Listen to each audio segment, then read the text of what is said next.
How are we doing, Robust family? Look, before this show starts, which I know you're going to enjoy, can I ask you just to do me a small favor?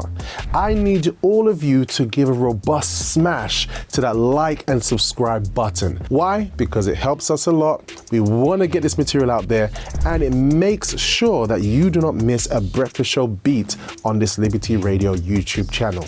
All right, guys, do it right now, and I'll see you in the show.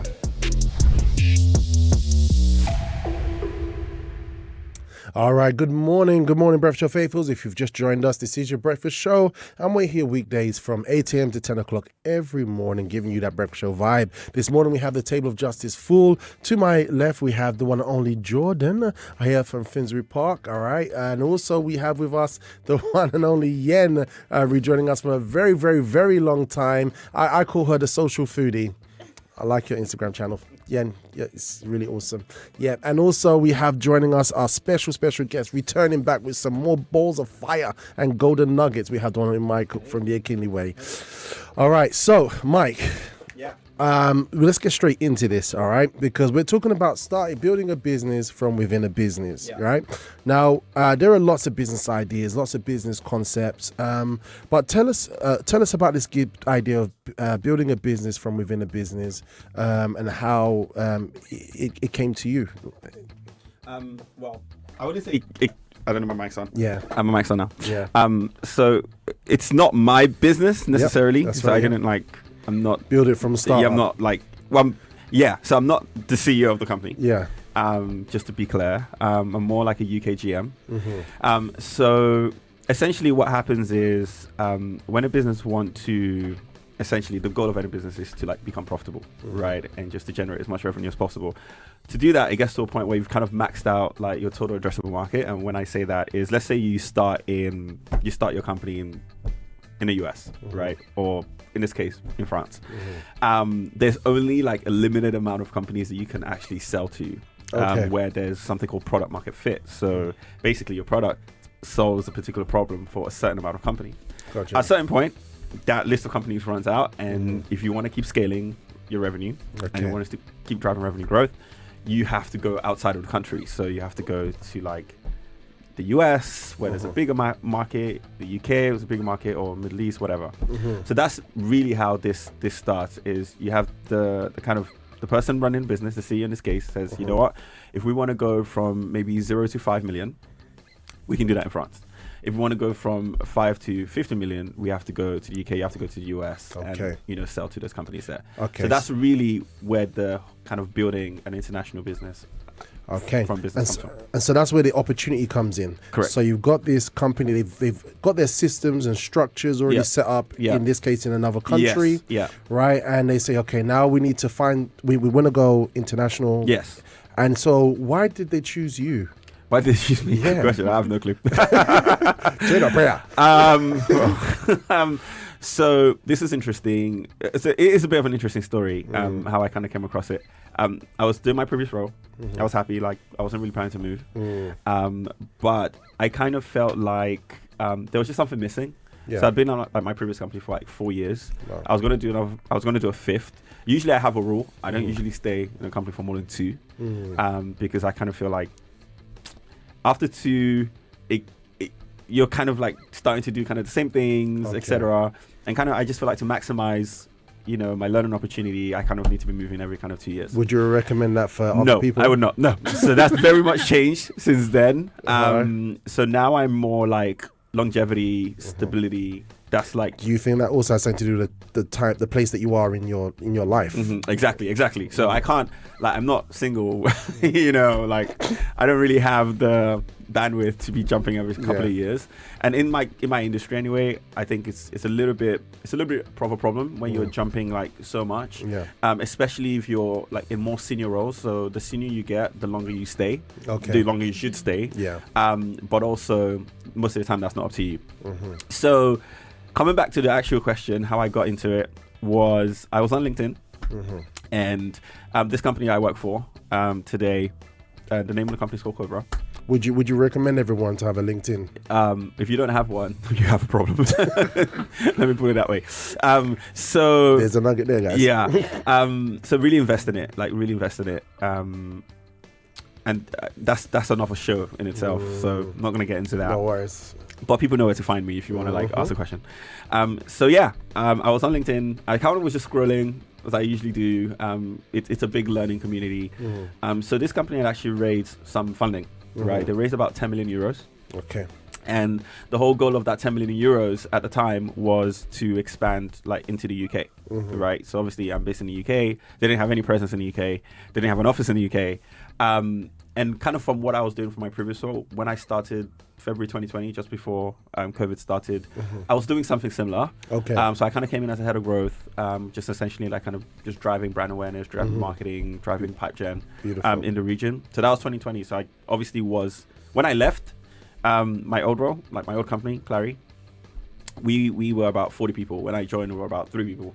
So I was like one of the very, very early employees. Okay. So I saw the business scale from like 0 to like 12 million in annual recurring revenue.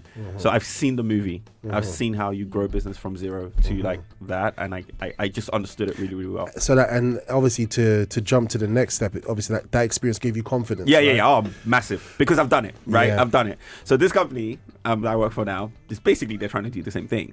So that was like part of my unique selling point, which was, I've seen this movie before, so you can trust me. I know how to do this from scratch. So, because the reason why I'm just thinking about our listeners, and obviously our listeners could be doing different things, right now, this moment, whether it's sales or retail or whatever. But I think we can't put down the value of experiences that we 100%. Have and doing our best where we are, because we don't know what's up ahead for us. Yeah, right? And that's kind of coming back to my earlier point where I said that's why I wouldn't go from I wouldn't just leave after 2 years, because there's so much that you can do. And just coming back to your point just now, experiences matter. It matters a lot.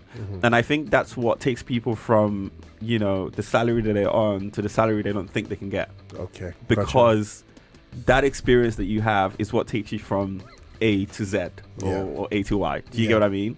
Because that gap from A to Y is really like where you really like take everything off the table. And here's an interesting thing, because many times, especially when it comes into new ventures or ideas, sometimes people can become afraid. Yeah. People can become afraid to walk into new experiences or new territories, right? Yeah. Oh my God, like you got to be a risk taker. You got to be, but I also feel like people are afraid because they don't have the experience. Yeah.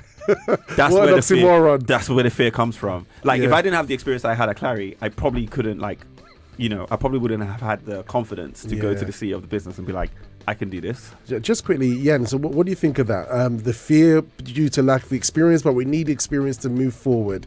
Is that something that has affected you on your journey? Yeah, I would say I think everybody has, thank you. I think everybody has gone through that, where you get into a role and you're kind of like, oh my gosh, I don't know what I'm doing. But just like every role you've gotten into, you've actually learnt on the job. And I think sometimes being in the deep end, being thrown in the deep end, because that's where I've learnt the fastest, where I've been thrown in a situation where I was like, I don't know how to do this. Like, I obviously pray as well. I don't know how to do this, but you really learn on the job and you make mistakes along the way and you see what works and what doesn't work. And I don't think that your experience should limit you, but easier said than done. Yeah. But once you do it once and you do it again, you're like, okay, even though I don't know what I'm doing, I can learn, and I'm still learning. And I think even some jobs, I think some roles, like you mentioned, senior roles, they might expect you already to have that experience. But also most companies, they will kind of also have some sort of structure that they're going to teach you that anyways. And then the rest you go on. So similar to the company that I work with, they were a company in Australia. So they came to the UK and they don't know how things work in the UK. But you do gain some experience because you learn how the company works, and I think if you take that experience for yourself, you could definitely do something for yourself also. Beautiful. Yeah. Lots of really important things that she said there, actually. But the thing with being in a senior role is that you get paid a lot and they're taking big risks and mate, if you don't have the experience, we're not hiring you. So like there was no way I don't think I'll be where I am today if like I hadn't had the experience. That like it just wouldn't be possible, because you're taking a big bet, you're taking a big risk on someone that doesn't know how to do what you're trying to do, and they got to figure it out. But you had courage to start in the previous role, though. I did, but I wasn't necessarily the MD of the business in my previous role. So there was already a leader that had scaled LinkedIn. Like he was like you know, he was a senior guy at LinkedIn. Had built it from 0 to 50 people, like done millions and millions in revenue. Like, so he knew when he approached the CEO of my last company, he knew what he was doing. He knew, like, I've seen this playbook before. So when I was on LinkedIn on a fateful day, they raised a 10 million funding. And then I sent an email to the, well, not an email, I sent a LinkedIn message to the CEO. And I was like, I know what you're trying to do. Because when a company in software, like when they get funding, whether it's 10 million, 20 million, whatever, they usually tell, in a news article, they'll tell you the reason why they raise the funding. Oh, we're going to use it for this. We're going to use it to scale internationally. We're going to use it to like build new products, blah, blah, blah, blah, blah. So the kind of main thing was we want to expand into the UK. So this is where you kind of use your faith, you trust yourself.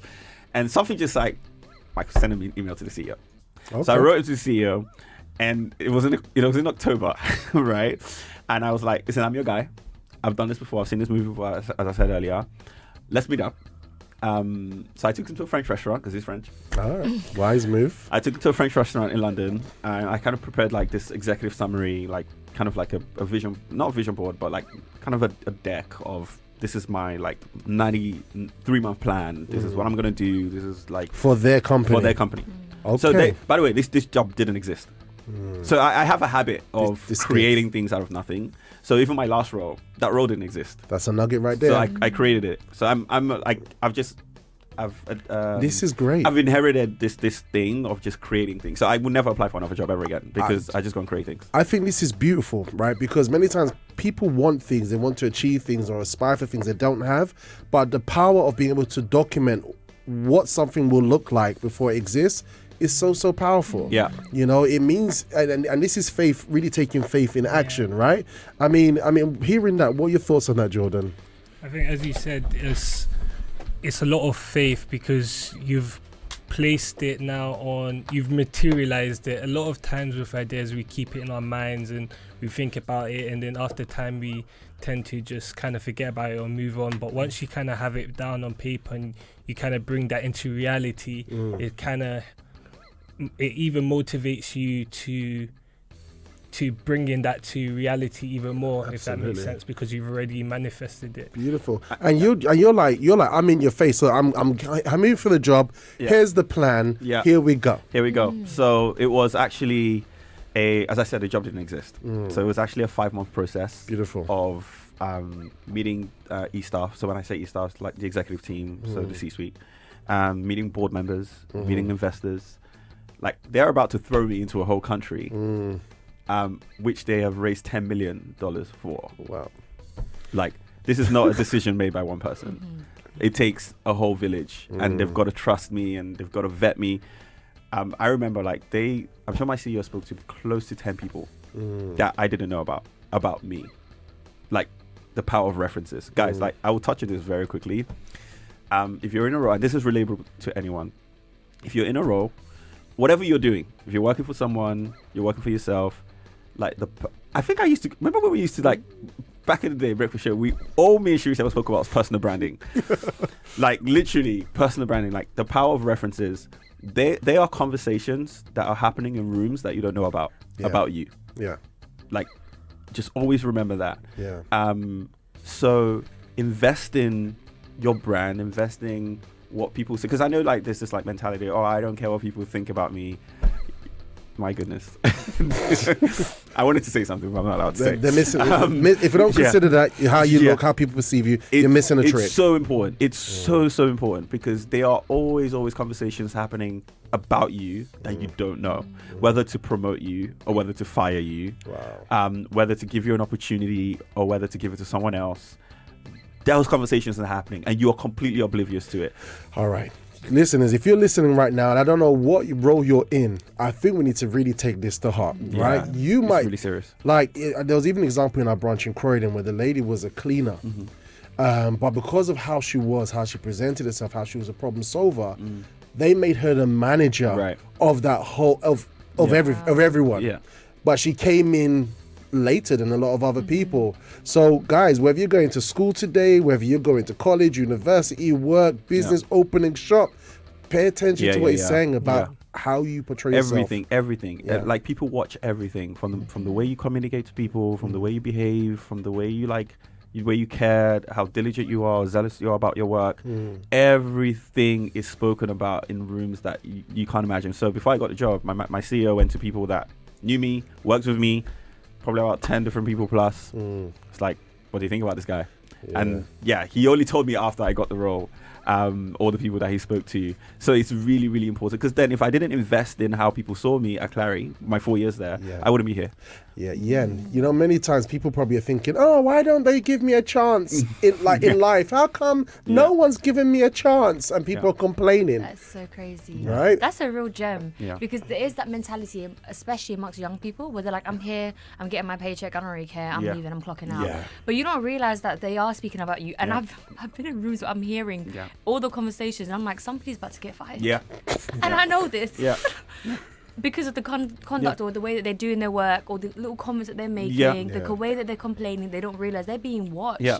Everything. It's so crazy. Everything. You know, I think it's not hard to stand out in 2024 because people feel free to speak whatever they want. Because it's raining outside, they will come and they will talk and say however and use that to perform poorly. So what you're saying is, doesn't matter what year it is, be careful. And I'll mention one thing, like I'm a hiring manager, so I'm responsible for like giving people roles. I search your social media. Oh wow. So like for one of the people I hired, I went on her Instagram. Who are you? What do you portray?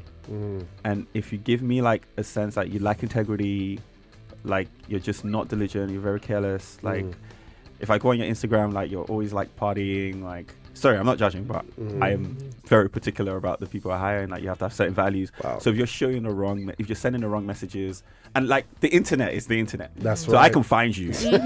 You can't hide. Like if you have Instagram, I will find you. Yeah. If you have TikTok, I will find you. I will see the kind of things you say, the kind of things you post about, your views. Like you someone that is just very like hot-headed. Like what is the message you're giving? Yeah. Because I then make that decision. Like you can be great in the interview process, but I can just say like no based on something I see on social media, because it's just off. There's just something off about it. So I wouldn't. And like it's not fair, but it's fair. Because because you are say that. I was like, because you're controlling what you're putting out there, because you're not being conscious of how people see. You're just like, oh, it's my social media, I don't care. But actually a lot of things about the thing is like when I'm giving someone a job, right, you can be excellent at interviewing, like really good, you can say all the right things. I really still don't know you, so but true. your old colleagues know you. So I will do my reference check. I will go speak to your old manager. Like in my hiring process, I don't make a hire if I've not spoken. I ask you for a reference. So give me your old manager. I'll call them. I'll have a conversation with them, and I'll really get to know like who you really are. I think people are starting to feel a bit scared now. Yes. It's reality. It's like I shouldn't have had that outburst.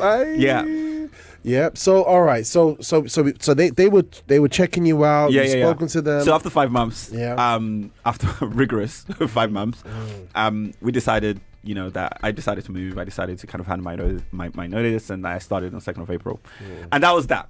So then what now? Right? Yeah. That is the next part. So we're going to go into the next part in just a moment. All right, we're going to go for a very short time out so we can kind of digest and receive all the golden nuggets that we've heard. So like you've spoken about so many things. One of the key things are where you're starting from. You're building your experience in wherever you're starting from. So have ambition. Don't be afraid. Don't be scared to go into new environments, to gain experience. Be mindful, because other people are watching you, are talking about you even before they probably even meet you. Get a LinkedIn. All right, make sure you get a LinkedIn if you're serious about life. I think we'll have to touch that on the program one time. I thank you for that.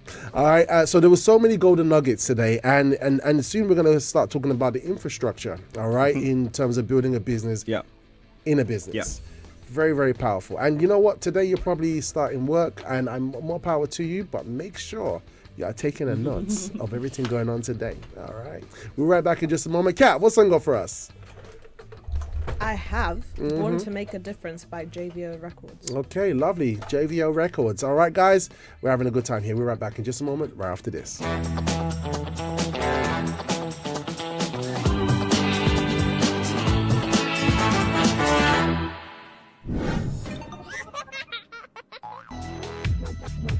You're listening to Liberty Radio. Get motivated. Let's go, okay? That's right. It's that time, guys. Good morning to you. Want to say a huge good morning to my niece, Jovina Shinapael, here in a live chat. We got Jessica saying best ideas because you've actually got to put into action your thoughts. We got Dolores in Nottingham. Clive is here. Elliot in the Netherlands is here. Therese Croydon is there as well. Good morning to you, Charlene. Look, we got our listeners here today. It's great having you with us, but we're really getting into it today as we're talking about building a business within a business. We have the one and only Michael from the Akinley Way here joining us, dropping some little nuggets, and also we have here Jordan and Yen joining us today. If you were with us just before the timeout, Michael dropped some powerful bars, but there's something that Yen touched on during the timeout. What was it, if you just refresh our memory? I was saying that a lot of times when young people are looking for jobs, I feel like, let's say they're on Indeed or something, they're searching for roles and they're looking at this and they're trying to fit into this role. They're like, oh, what is this? I don't really get it, but I'm going to try and fit into it. Do I have the experience for it? And I think, like you mentioned, there's some roles you need experience, but there's some roles where what you said about creating the role, I thought that was just amazing. Yeah. Because you have so many skills that could be put into it, but there's no official title, so Yeah. it doesn't exist. But it doesn't mean you don't have those skills and Exactly. you can't do that. Yeah. That's amazing. And it's good because they're seeing initiative in you, right? They might even had an idea, but you've actually taken it a bit further, so that will actually work in the person's favor. And anybody can do this. It doesn't matter where you're starting in life. Initiative is free. You know. I'll just touch on something really that just came to mind. We're made in God's image. God is a creator, Drop it like it's hot. right? So go and create. That's it. Love it. Yeah. Yeah, just happy. It's good being here today. So look, guys, because I know you're going to be leaving the Breakfast Kitchens in just a second, and Will's coming up in just a moment. So we're going to be talking about infrastructure. Yep. This is a subject I am very interested in. Yep. Because we're starting from nothing. Yep. You've got the role. Yep. How? When we're talking about infrastructure, what are we talking about, and how do we go about it? Okay. So the first thing that I did when I got hired was I went to go find an office. So scouring King's Cross. So I went to kind of visit a couple of offices around the area, and we were lucky enough to find one that I just felt like was going to be our home. Why didn't you choose to work from just your laptop or something? Because the first reason was that, one personal reason, I've been working from home for 4 years, I'm kind of done with it now. The second reason was the France office had an office. So we have an office first culture. Okay. And the third thing is, if you're going to be building something from scratch, you kind of need your people around you. You need to feed off the energy. You need to create a culture, and you can't do that really well from Zoom. Do you get what I mean? So that is why we decided to, go and find an office. So that was the first thing I did. Gotcha. The second thing I did was I understood very clearly like what my mission was. So I need to get to 2 million. I need to drive like the 2 million business by the end of 2025. That's what I need to get to. To do that, can't do it by myself. So you have to go and hire people. So that's then a whole process, very long process with HR, defining a job role. What am I looking for? What is the experience I'm looking for? What's the skill set I'm looking for? And then just putting the job spec out there and start recruiting. So it's office, then recruit, which is actually the most important thing that I did. Okay. Out of everything else I did. And then it's hiring. It's recruiting, it's hiring. And then in the middle of all of that, you're building things that can scale. Right, so we sell software, so you've got to build really scalable processes that allows us to be very efficient in the way we sell, that allows us to go to market in a way that's really fluid, that's really streamlined, so that when new people join, they know the playbook. They know, okay, this is the product we sell, this is who we sell to, this is why it matters, this is the problem we solve, and this is how we sell it. Beautiful. Right, so you got to lay that all out. So I think that's really important. Oh, there's somebody at the door. There's somebody at the door. It's the one and only I Am Will. Good morning, I Am Will. I'll let you settle in. Come down a bit here, Mike. Yep. I think Cameron's still got you. Should be all right as he all settles good. in. All right. So just to go into that process again. So you're talking about hiring people. Yep. What needs to be prepared for the people that you hired? Yep. All right. Go through it again. So playbooks. Playbooks. What are playbooks? So a playbook is essentially if you're hiring people to come and sell, for example, they need to know what they're selling, Yeah. why they're selling it, the problem actually solves Yeah. and exactly how to sell it Yeah. to the people they need to sell it to, Yep. right? So this would be a series of yeah, scripts. correct. So when I jump on a customer call, if Yen's my customer, what do I say?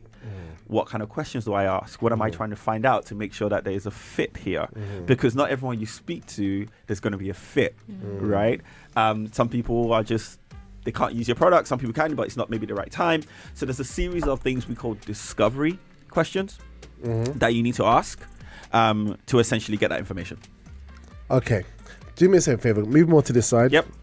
That's it. That's it. Oh, we There gotta get we with go. it. Yeah, that's it. Everyone, get comfortable, please. Yep. All right. So this is it. So everyone comes in knowing about the product. Yep. The problems you solve. Yeah, who we sell to, who we sell who to. has the problem. Okay. Because you can go and sell to an organization. We sell to organizations, right? We don't sell to a single person.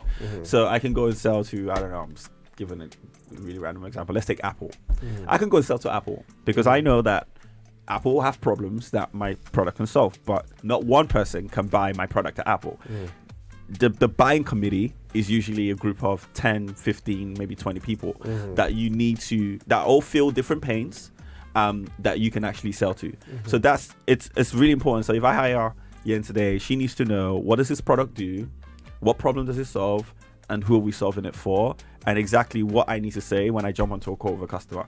And that's where you can start getting to things like discovery questions. For example, today you sell jewelry. So if a customer, if I come into a shop and I want to buy jewelry, I don't expect you to say, oh, this would be really nice on you, right? You ask me a series of questions that validates my problem or that validates what my need or what I'm looking for. And then you tailor what I've said to you to exactly what I'm looking for. So that is called solution selling, right? Or value selling, Beautiful. right? You don't walk into, well, if you walk into a shop today and someone's like, oh, this would look really nice on you, I'm walking out because you've not taken the time to understand why I'm here, my need, my problem, what I'm trying, like what I am doing here. So yeah, that's a really important thing in a sales process. So anybody who has this selling technique of saying, so what do you want? It's not a good start. It's Yeah. not a good start. Yeah. Or like, all right, come on, buy something. Oh, you know you need this. You know you need this. Yeah. It's not. That's a good pushy. start. Doesn't work. That's pushy. Yeah. Doesn't work. Off-putting. So what you're saying very. is find out what. So even if we're selling cakes, Yeah. find out what their needs are. Yeah. Yeah. So, Yeah. They're there for a reason. They're So ask there. the question, like get to know the person, get to know about the cake is either for them or for a family member. Try to understand the background, Beautiful. like what is that family member like? What are they celebrating? So that you can kind of just tailor everything. And by the way, like, so that's one of the things I had to build, right? Is what does our sales process look like? I love that. And that's literally what I was just discussing with Jan. What's our sales process look like? Right? How are we going to forecast the business? This is also another part that's really important. That is another show in itself. Yeah. Like, why is forecasting really, really important? So within we the can business? touch that. So here's another thing. So we're talking about the infrastructure, right? You spoke about finding location because Yep. it's better to be face to face with Yep. people, especially when you're trying to build Yeah, that yeah. energy. Yeah. So get an office. Yeah. Hiring. Who are we going to be working with? Correct. I want to know all about you. Yeah. Yeah. And then it's a case of these people you're hiring. They need to come to meet. Yeah. With the playbooks that they're going to be using Correct, yeah. to speak to people, to know the Yeah, product, yeah. So and etc. you build that into like a complete onboarding program, right? Beautiful. So if Jordan wants to come and start tomorrow, for the next 2 to 3 weeks, he knows exactly what he's going to be doing on Monday, on Tuesday, on Wednesday. Like everything is laid out for him. So at the end of that 2-3 week period, he can confidently say, I know the product, I know the people we sell to, and I know how to go to market. Yeah. That's those are the main things. And then of course then you put the sales process together, you put the forecasting process together, which is like, how do we actually operationalize the business? How do we talk to, how do I manage up, right? The forecast is a very critical part of all of this, but again, that's another thing for another day. Yeah. All right. And, because I was hoping that you could just touch on the sales process. Yes. If you could just touch on that. So we've got the people that know what to do. Yeah. What would be the sales process in Right. starting up this business from scratch? Yeah. So when I say sales process, it's when you're going for, let's say, Yen is my customer at Apple. How do I take Yen from my first call with her to her signing a contract? Everything in between is the sales process. Okay. So I've got to take her from getting her really understanding her needs, understanding her problem, understanding her headaches, blah, blah, blah. What she's trying to solve. Is there a pain point here? Can we solve it? And then how do I take her to actually like value realization? So showing her the product. Does this resonate? Does it solve your problems? Yes, yes, yes. And how do I then get other stakeholders involved? Because it's not just you. You're not the only one that I've got to convince that this works. How do I get your boss involved? How do I get the kind of more technical people involved? Like most big organizations today, you've got to make IT security happy. So IT have to, if you're going to sell software, IT needs to get involved. They have to make sure that what you're selling, if we're going to integrate into Apple, it's not going to be a security risk, right? It's not going to leak all the information. Do you get what I mean? So they need to approve that. And then we need to go to your economic buyer, who is the person that basically has the power to allocate budget to this project. They're the people that sign the checks. They're the people that sign the contracts. So how important is it to be a people person in this line of work, especially in sales? If you're not a people person, you have a problem. Sorry.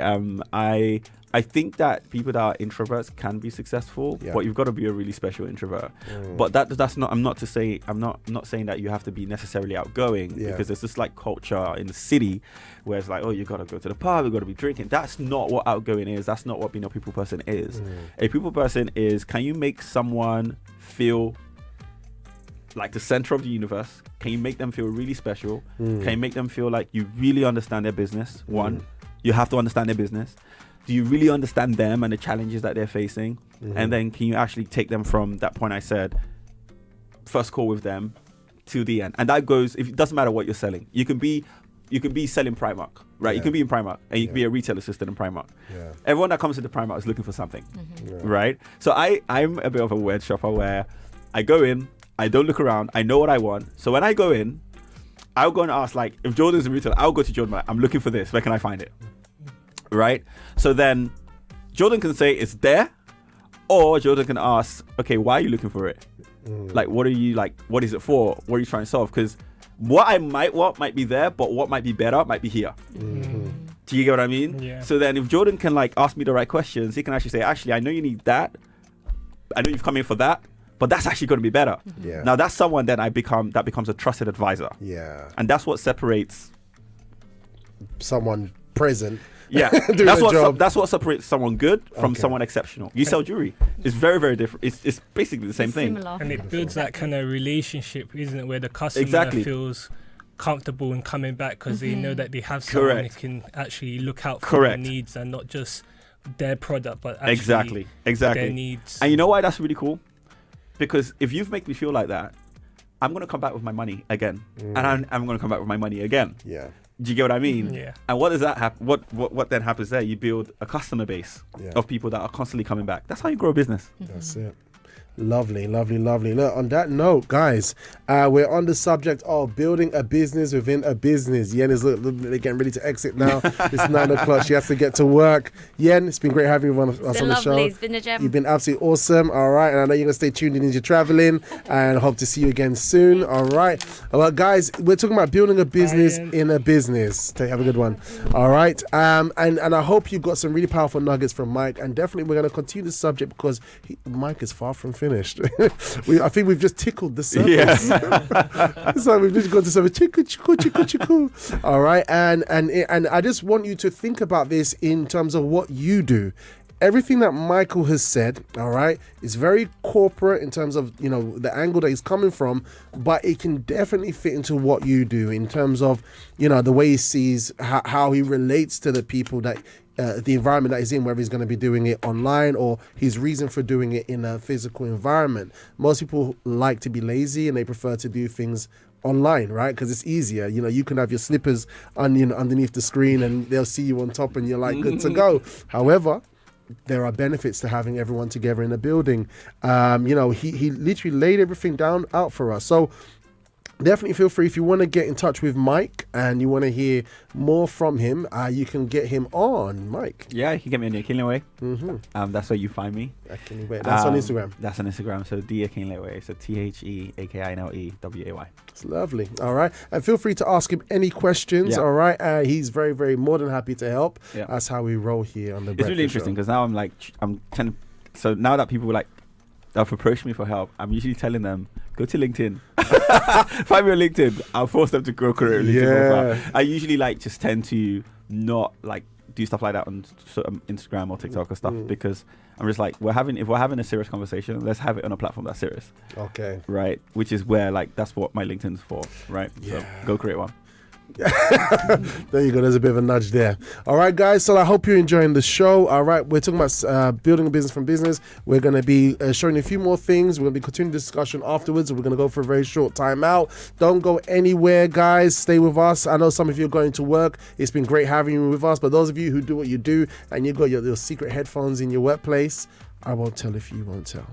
How we roll on the breakfast show. All right, but Mike's gonna go to his next mission now. Mike, it's been great having you with us this morning. Yeah, absolutely. Yeah, and pleasure. I'm looking forward to we're gonna organize to have you on again. You're just at King's Cross, isn't I'm it? just a King's Cross, yeah. Hey, see that situation there? Easy. Yeah. He's been praying for this, by the way. Absolutely. He's been praying for this. Since I started coming to the breakfast show, Kat remembers, I used to be in Maidstone, so I used to travel really far. Yeah. And I used to have to come in what time did I used to leave Maidstone? Like 4 a.m. Yeah, man. To get here, because it was like 2-hour drive.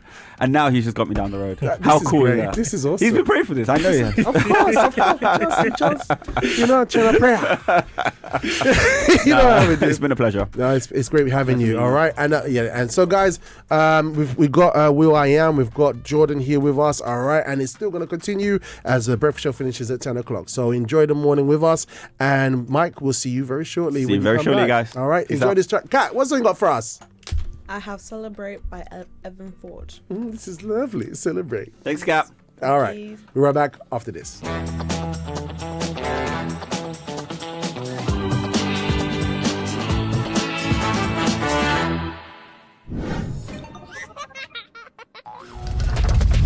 Hey guys, I hope you're enjoying the show. Just thought I'd interrupt. If you haven't done already, smash the robust like and subscribe button. Why not? Why not? You like us, I like you. Why not?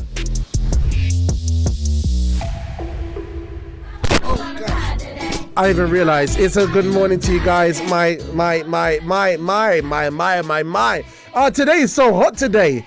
It's a hot day. It's a powerful day today, guys. It's Pursue Success Tuesday here on The Breakfast Show. And if you are a Breakfast Show faithful, you know that we're here from 8 o'clock to 10 o'clock every morning with Vim Gusto Determination. On Monday, we have a More Music Monday where we help you cruise through the morning of the Monday, the beginning of the week, with some banter, with some good songs to start your day, to start your week. Tuesday is a Pursue Success Day where we're going to be having a lineup of guests coming in, and I definitely think we're going to give more of the meat more towards 8 o'clock, which means I won't spend a lot of time with the intros, all right, because I know I love the intros, but definitely we're going to make sure we hit bang on 8 o'clock, do a quick intro, and like we just did today, go straight into the meat of it, and then obviously we can kind of simmer it down here at the back end, and we chill out together and hear your feedback. Yeah, because that's what I want to hear your feedback on what our guest shared with you this morning as he's gone on our next mission. And also joining me in the studio right now on this Pursue Success Tuesday, we've got Jordan from the Victory Youth Group in Finsbury Park. And we've got the one and only, he's the guy who never sits still. It's I Am Will. Good morning to you, dude. Good morning to you today. Thank you very Man, much. we Good missed morning. you during those gems when they were dropping, man. I Missed you. I know. I thought I would get in for. I thought it'd just continue a bit, but it's kind of like as I was coming in. Oh, open, it's but okay. I'm sorry, guys. It's okay. But it's great having you with us on the show this morning, guys. And we're looking about building a business within a business. I'm just going to catch up here with the live chat because the conversation was very, very intricate this morning, and I kind of had to sidestep at the live chat, and also I guess didn't have much time. But we've got some comments here. So we have Jessica saying that's the best idea because you've actually put action to the thought. So this is talking about when we talked about writing down your ideas, writing down your plan, like what you was talking about. Professionalism is key. That was from Clive in Hackney. We also have David saying, I have learned a lot this morning. I will take this to my DJing. Absolutely. All right, because we learned how to approach people if we have a business, how to set things up if we're going to work with people, because we need to work with people to make things scalable, to develop it, to make it grow, and that was very good. That nice one, even David. kind of reminds me of JD. JD, like, when you go into their stores, you actually see DJing. So someone had that idea of like listening to the music. They're like, maybe I'll go speak to this person and see if I can get a studio. That's session. true. That's a very good point. So when you go into JD, you actually see a DJ present. Yeah. So that's a role that is not normally within a sports shop. Yeah. A I DJ. was surprised when I first saw that. I was like, wow, they actually have their own kind of DJ system. Wow. Actually, you know what? It's interesting that you would say that, because in just a moment, I'm going to give you the morning coffee question for today, guys. But also, I'm going to give you 5 businesses that you could start today within another business. What does that mean? You like, oh man, I need to make some extra money. Or you're like, you know what? I need to do something. I'm going to give you, by the power of AI, 5 businesses that you can start within another business. Yes. All right, guys. So we got a comment here from one of Chanel in South Africa. She says, having a good name is indeed a must. One of my job was through my manager, who after we were retrenched, took my CV to a company recruiter and became my reference. Absolutely. So Mike spoke about having a good reputation. You're going in front of people, and usually they would have checked your social media. They would have checked your references, you know what I mean, to see who you are. And sometimes we can overlook this, even when we're going to business or we're an employee. Our reputation will always follow us. That's the key thing he said there. Also, David says, I now have some ideas. Beautiful. So look, guys, I've got a question for you today with everything that we've received, and those of you who are still with us here on The Breakfast Show. Kat, give us the morning coffee question for today. The morning coffee question for today is, if you were to start a business within a business, what would it be? All right. So if you were to start a business within a business, what would that be? And I gave an example, even leading up to this show, of Chris Cardone. Yep. Switch up, Kat. Of Chris Cardone. Grant Cardone. Sorry. All right. Grant Cardone is an entrepreneur. He's with this brand called 10X. And he said something very, very interesting. All right. He said this in one of his interviews, that the high street is, I mean, obviously there's a lot of shops that are closing down, but in terms of professions like barbers, the high street is populated with barbers. You got barbers like sharing the same road, literally. Yeah. And what's going to happen is that the customers are going to get divided, right? So it's like, okay, all right, but obviously it's a busy road. Okay, it's a busy road. But what Grant was saying is this, is that, you know what, instead of going through the trouble of starting up a barbershop, going out, getting permission, leasing out the building, paying those overheads, why don't you go into the barbershop, speak to the person in charge and say, you know what, if I get you XYZ customers, will you give me this much of the cut? Yeah. That's what he said. So now we've got this whole situation with these barbershops. He's using a very simple example on the high street, but one barbershop has a guy that's driving traffic that he would never have reached. He's earning a profit because of this person's initiative in order to say, you know what, I drive traffic, okay, give me 50% of the cut. You keep 50, I get 50, or I get 40, you know what I mean? Yeah. And they just kind of work it like that. So what would your idea be? A business within a business. Share of us, send it through to our Breakfast Show What's Up line, all right, which is going to be appearing on your screen right now.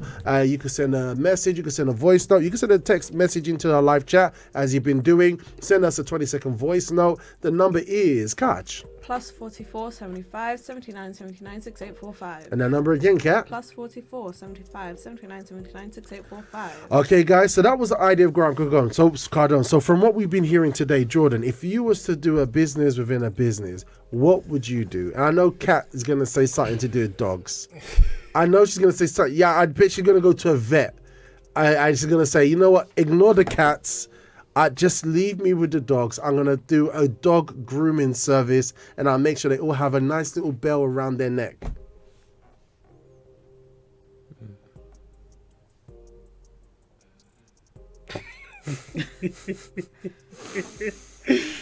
Yeah or nay? Not really. Not really? Okay, fine. What would you do, Jordan? Maybe. Well, I want to hear from you guys. Put in the live chat. Let's go. Maybe something within schools or university or college. They have the cafeteria, but maybe like something more premium like a restaurant within a university, or Okay. because you know how some campuses are actually quite big, and Yeah. so if you have that kind of restaurant or somewhere that you can sell a product within there, it's like that's their go-to. Okay. That's their meet-up spot. That's a their very hangout good spot. point. Yeah, because usually when it comes to campuses and things like that, you don't get what you want. You have to Yeah. travel like far down the road to Yeah. find stuff. And that reminds me of our other guest that we had called Yam Chop. Yep. Yeah, you remember that? You was there. So Yam Chop, they it's a stylized Nigerian food, right? That you could whack in the microwave. And what did they do? They went to college campuses. Yeah. And what did it do? It banged. So much so that they've now got it in Sainsbury's. So that's a very interesting idea. So target campuses where you have a particular type of food, right? Yeah. And you make it available to them. Exactly. Interesting. I've got one. I'm going to come to you in just a second, Will. I've got one here, guys. Here's an interesting one, all right? And this is from our good, the special lady, the first lady. Actually, I'll just say the special lady. Yeah, Kat, don't try and drop me in trouble. We all already right? know who the special lady is. Yeah, leave me alone. No trying to hide it. I'm not hiding nothing, Kat. So who's the special lady? I'm just saying that, just look, leave me alone. all This right? man is married, Cat. Yeah, like Yeah. To his honey. Oh no, that's not what I meant. I tried to. Can you guys stop talking about my love life on the live show? All right. So look, we've got now. Check this out, guys. It says here. All right. So this was interesting. All right. So check this out. So here's an example of an idea that was brought here. All right, by AI. It says like this: a juice bar within a health food store. So set up a juice bar within a health food store offering fresh and healthy juices, smoothies, and snacks. Collaborate with the health food store to source organic and locally sourced ingredients for the juices. Market the juice bar as a convenient and nutritious option for the health conscious customers. That's That's really clever. good one, yeah. Right? So you've already got the clientele, like Mike was saying before, people who have a need. They're into health. Yeah. They want to go organic. All your clientele are already in one place, and the person who owns the health shop is already paying the overhead, is already paying the lights, is already paying staff, and you going there adding that one little je ne sais quoi to the customers is already adding value to them and to the store. Yeah. Beautiful. All right, so let's keep it going. So we've got another one here from AI, and AI says like this. Another one, and I think Kat would like this one. Pet grooming salon with a pet store. So wait, is this within a business within a business? Yeah. So basically, establish a pet grooming salon within a pet store, providing grooming services for dogs, cats, and other pets. Oh, so you'd ask the pet shop if you can have a grooming thing in there. Exactly. So you bring all your bits and bobs, and the pets come in and out, and they just stop off by you, or they see you standing there on standby, and they're like, actually, I came here to get my cat or dog injected. Let's get them groomed afterwards to make them feel happy again. It's a win-win because they might even come back just for the grooming and see something they like. That's right, That's exactly. So collaborate with the pet store to offer grooming packages or discounts to customers who purchase pet supplies. Did you get that? So if they purchase pet supplies, they get a discount off the grooming service.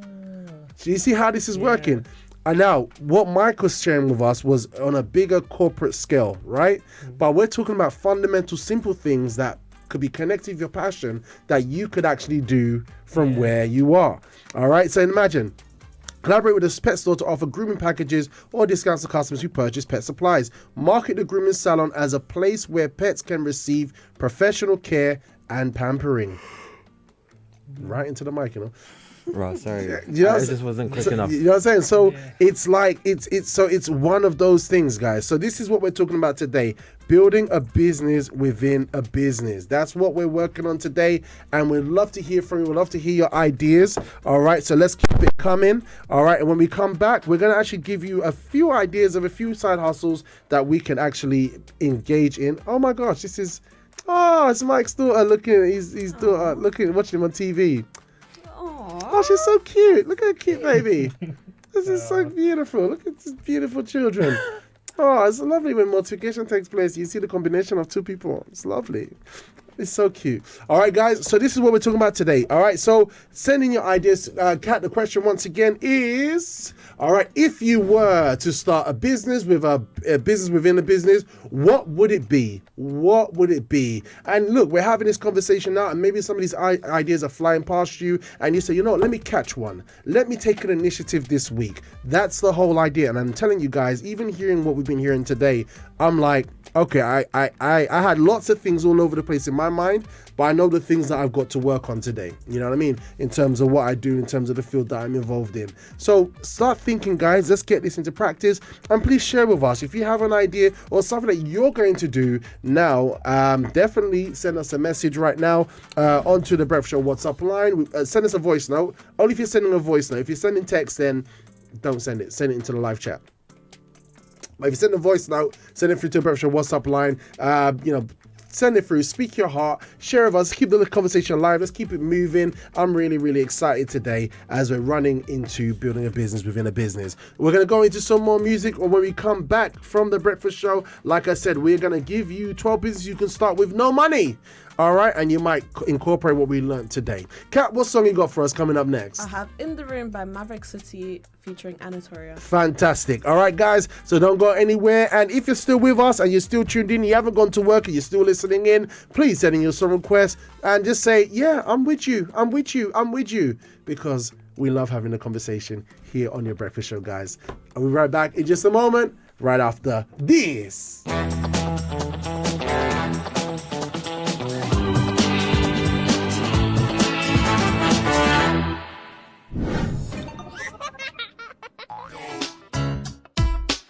All right, guys, good morning. This is your Breakfast Show. It's a Pursuit of Success Tuesday, and the energy here is alive. It's wired, fired, and inspired. And joining me in the studios today, we have the man of sound, the man himself, the guy, his shoulders are so broad and strong that I'm telling you, on Thursdays, the ladies stare at him all day long praying first. It's one and only Jordan. Yeah. Good morning to you, Jordan. Good morning, guys. Yes, you're awesome. You're awesome. And obviously, you know the guy who has dropped those bars that bang. It's the one and only Will I Am. Good morning to you, Will I Am. Take care, everybody. All right, guys, look, and Let's lady go. of sound, Kathleen there in the corner, is ready as well. Guys, we are now cruising down as we're heading towards our 10 o'clock. We're coming to the final stretch of the Breakfast Show, and it's just been great having you all with us this morning as we've been going through the show. And we've changed the format a bit, and I think we're going to stick with this format a lot more because some people miss out, as we've been hearing on the Breakfast Show, because normally we kind of have the main part nearer to like the 9 o'clock time, and some people had to go to work, but a lot of people got to catch it today,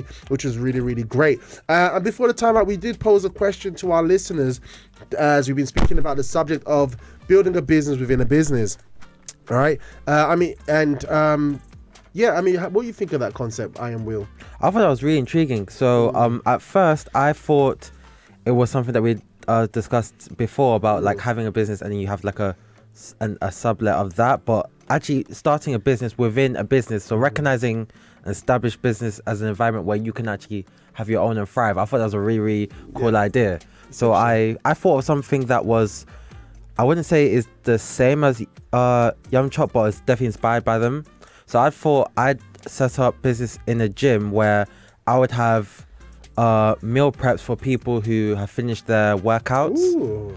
And I thought I would have, and I was thinking about, okay, so how would I have that set up where it's not taking up so much space per se? So I was thinking, okay, would I have people maybe sign up for a service where we deliver, let's say, X amount of like prepped meals that would last you the week?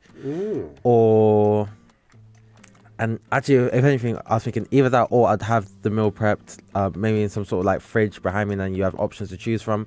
I was trying to think which one of those would maybe be better for people. I didn't think maybe too many people would want to have to carry meal home that they have to maybe microwave somewhere. Yeah. I thought maybe like a service would work. It's all those details, isn't it? Yeah, and maybe that would be a bit more cost effective for me, where I wouldn't have to worry about moving like a fridge behind me every single time or something like that, you know what I mean?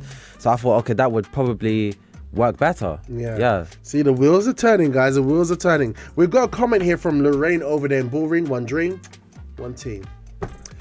Lorraine says, mine would be to master the art of working with the best cake makers and pastries, especially cupcakes, as France and Italy do the best cakes in the world.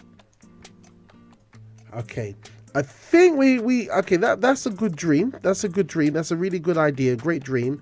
But we're talking about building a business within a business. So are you saying like you would get the skill set in terms of mastering how to do cakes and probably put it somewhere, do that in a particular place? Because today's theme is about building a business within a business. And the great thing about it is that if you're building a business within a business, you don't have to worry about the overheads like that. You know, you don't have to worry about planning permission. You don't have to worry about all these other details. You can actually go in there and add value to whatever anyone's doing. And Pedro says, wow, I am learning today. Beautiful. All right, here's something I want to show you guys. And why do all this? Why go through all this trouble? All this stuff about business and blah, blah, blah, blah, and doing all these things. Why should I trouble myself? Well, maybe the reason why you trouble yourself is because you might be going through this.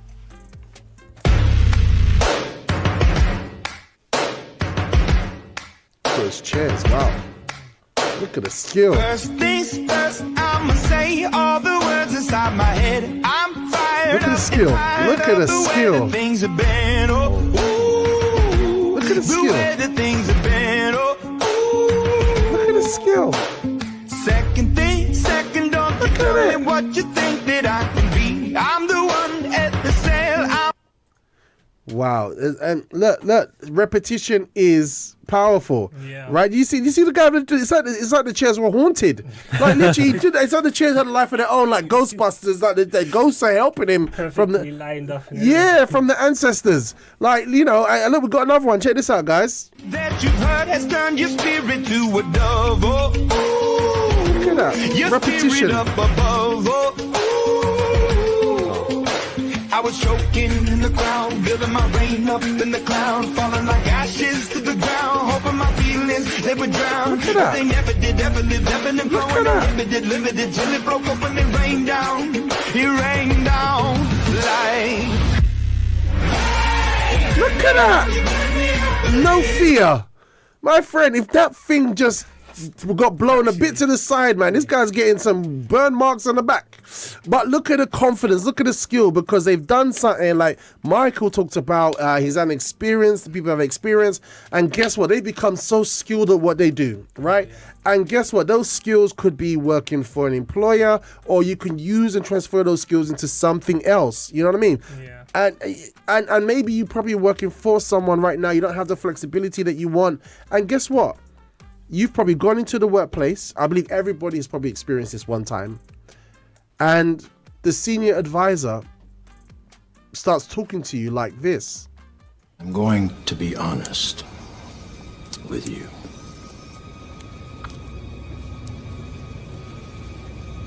I hate this place. This. 3 businesses I would never buy. Number one, Okay, so bring it back. They ain't for making money. Save that one. Yeah. All right. So let's just that Matrix clip. So you see, like, there are people that complain about their work, right?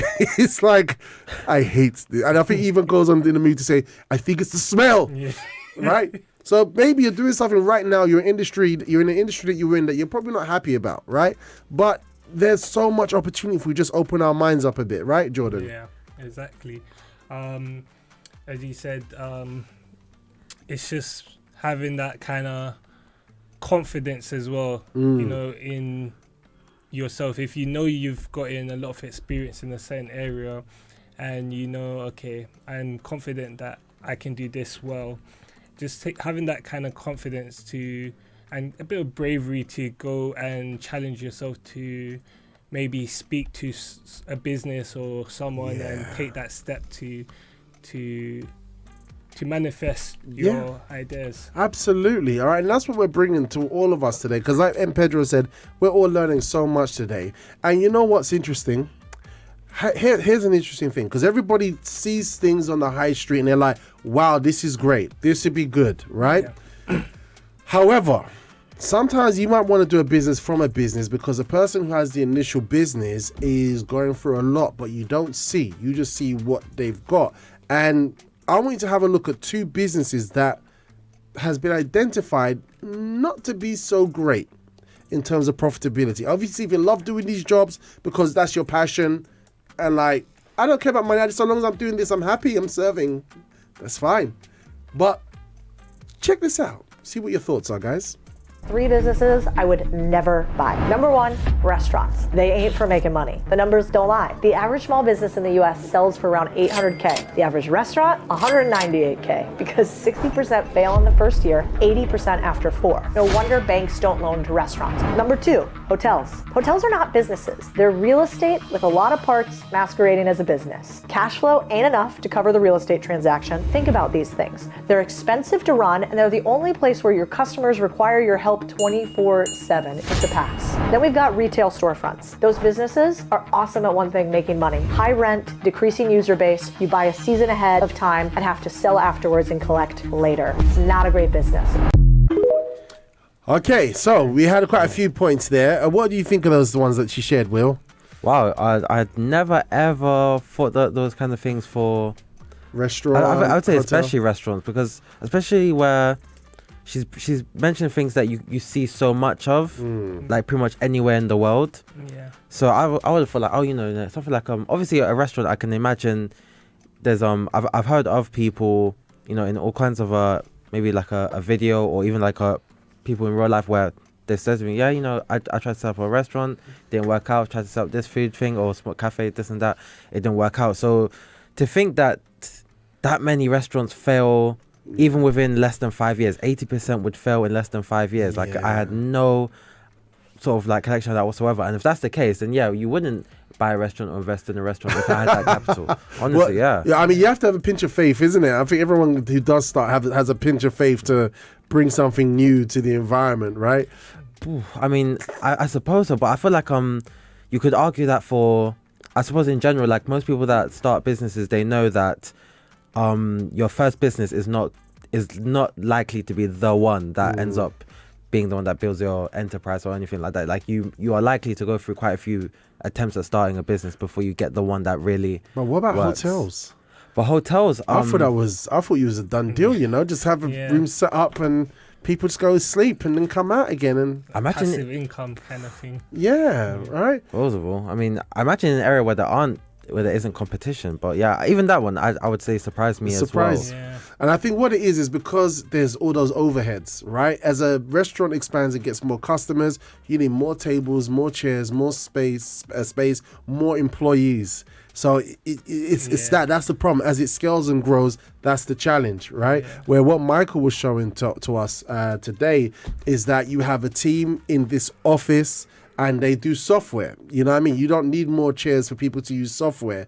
You just need a room for people to close the deals. So it's really amazing. And if we can get like a restaurant, if there's a restaurant in there and we can add value to that restaurant with a business in a business, then for sure, it's a win. It's a win. I've got something else to show you now, right? And this is what Michael spoke about providing value. Knowing what the customer actually wants. I think everyone's going to really like this one. And share with me your thoughts. Go ahead, Kat. So it says, please don't buy products, Dave. Buy solutions. All right, play again. All right, just in case you didn't get it. So people don't buy products, they buy solutions to their problems. So look at the one lady over there.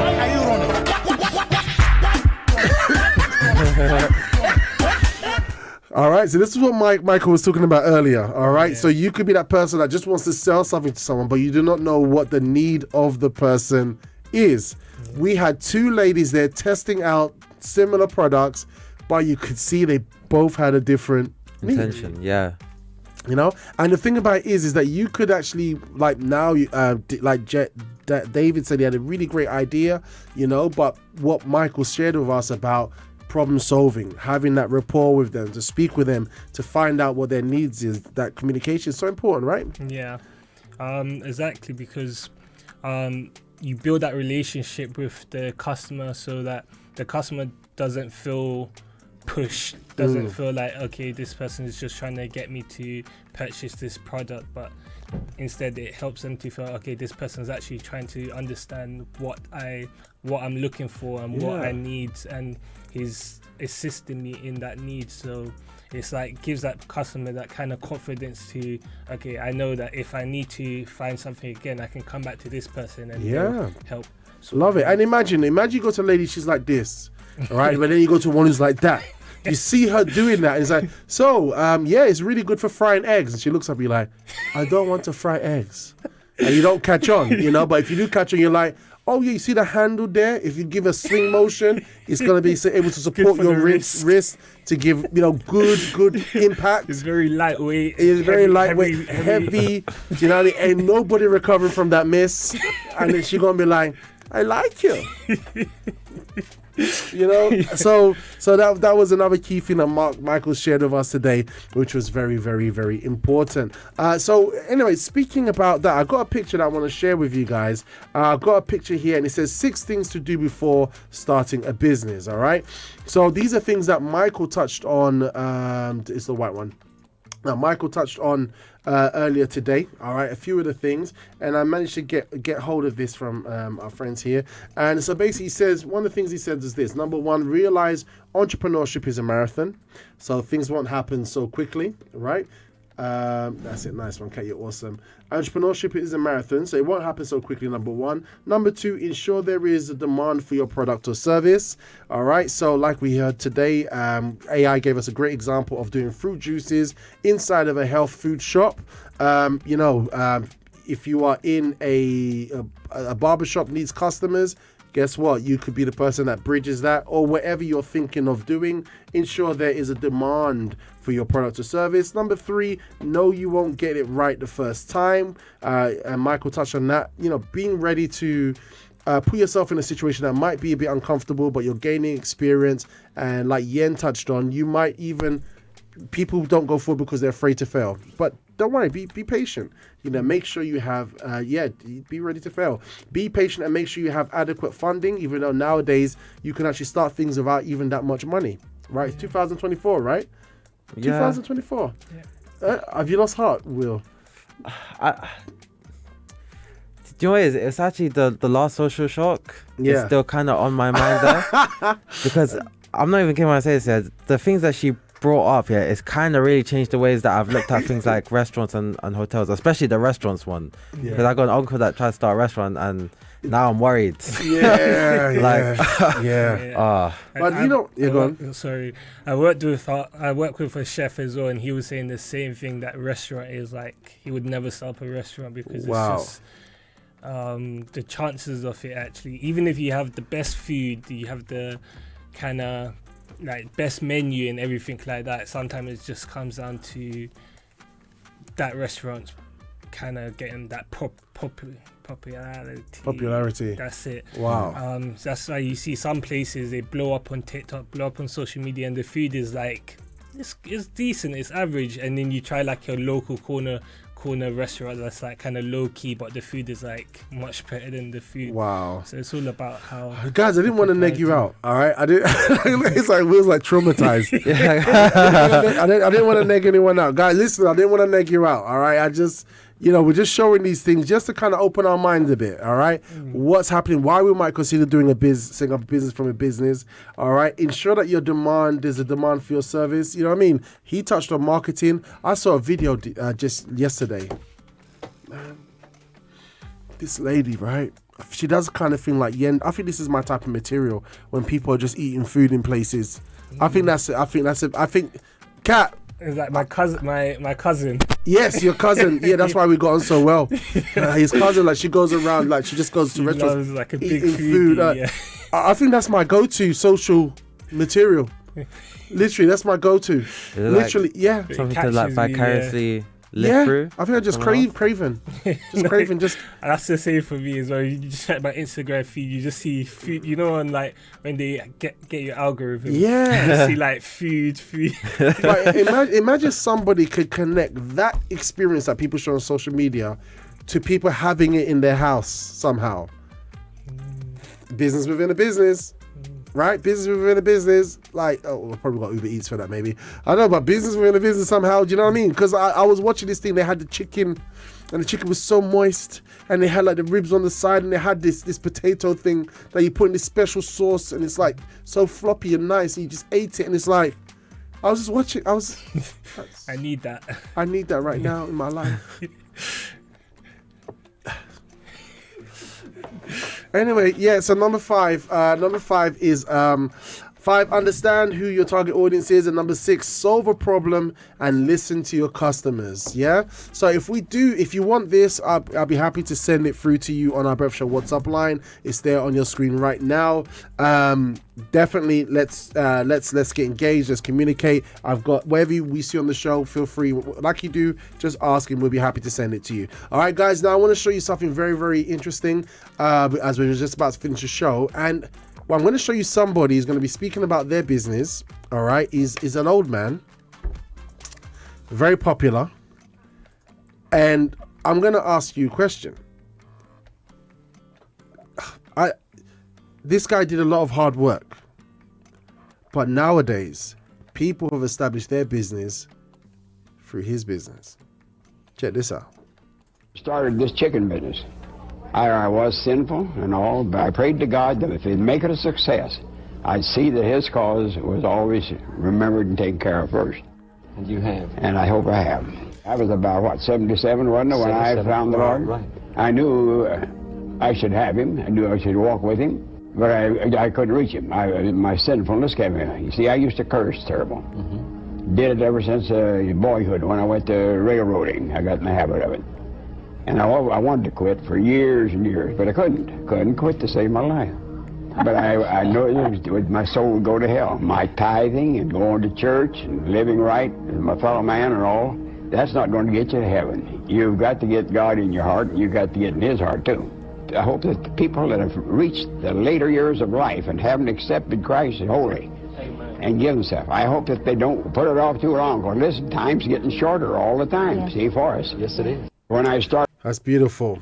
And that is the one and only Colonel Sanders from the original KFC fried chicken. And look, why go through all this trouble? Why pursue success? Why this? Why that? Is it for wealth? Everybody has their motivation. However, Colonel Sanders was given this great inspiration, and today people have been able to feed their families. I mean, literally on both sides, by those who work under the brand, by those who buy the products, right? Obviously, too much fried chicken is not good for your health, but in moderation, it's finger licking, tasting good, and this is what it is. So I'm sure that there must be a business, an enterprise, something that people can grow, develop their life on inside of you right now. That's what the pursuit of success is all about. That's what these tools, these tips, these ideas, this conversation is all about. Colonel Sanders is no longer with us, but guess what remains? KFC. And people are using that business to feed their families and to support themselves. And he had a great principle in terms of honoring and serving God. It's a beautiful thing, right? Yeah, it's amazing to see, like, it reminds me almost like Abraham, and when God promised him that his children will be numerous, and you see how many he's got. It's like kind of with this guy, because of his faithfulness to God, you see how God has blessed him with, even till this day, his branches. Exactly. You can say children of like his creation. Imagine if he gave up. Yeah. Imagine if he didn't have courage. Imagine if he, just stayed as he was. It would have just been him, great ideas, everyone would enjoy these presents, and then he would have gone to sleep, and that would be it. But how motivated are you, Will? Super. And I was really, really glad that you chose the clip with Colonel Sanders, because he's, in my mind, he's literally the go-to example of like as long as there's breath in your lungs, do not quit. Yeah. I don't know of anyone else who, at least of around his age or even older, who had managed to start their business as old as he did. Because I know that, as he said, I believe he said he was 77. 77, wow. Yeah, and that was even older than what I thought it was, vaguely remembered. But I knew he was really, really old when he had started with his formula and his process of making Kentucky Fried Chicken. But to think of what he started at that age, and then I'm grateful that he was even alive to see the fruits of his labor to some extent. But even just to see how much it has grown, and to think like, he, in some ways, you could say he almost didn't make it. you know, like because of like how late he would have started his business. But he did. Yeah. He just kept going. I don't assume that he just started it out of nowhere. I'm sure he must have been trying for quite some time. Yeah. And to think that at that age he still made it, like it literally just goes to show you can, like, you know. And I feel like people, especially with businesses, you know, we set ourselves targets and deadlines. When we don't do the things that we think we should do by those deadlines, we think, like that, yeah. you know, I guess it's not for me. You know, I might as well quit. But it just goes to show, don't quit. As long as you're alive, there's still time. I think when I was even younger, when I was like in 21, I thought my life was pretty much over because I didn't achieve the things I wanted to achieve at that time. So I remember just going to my dad's house and I was just like crying because I was like, I feel like I failed. I feel like I let you down. And it's like 2021 and he's like 77 and he's still, you know, there's still hope there. Beautiful. Now, on that note, guys, this has been your breakfast show today. I want to thank you, Jordan, for being with us today. You've been absolutely awesome on the show. Thank you for having me. Yeah, awesome, dude. All right. I am Will. It's been a pleasure having you on the show this morning. Thank you so much for having me, guys. Thank you, Kathleen, Lady of Sound. Thank you. Yeah, awesome, by the way. Yep. I want to thank you, dear listeners, for being with us this morning and putting up with my...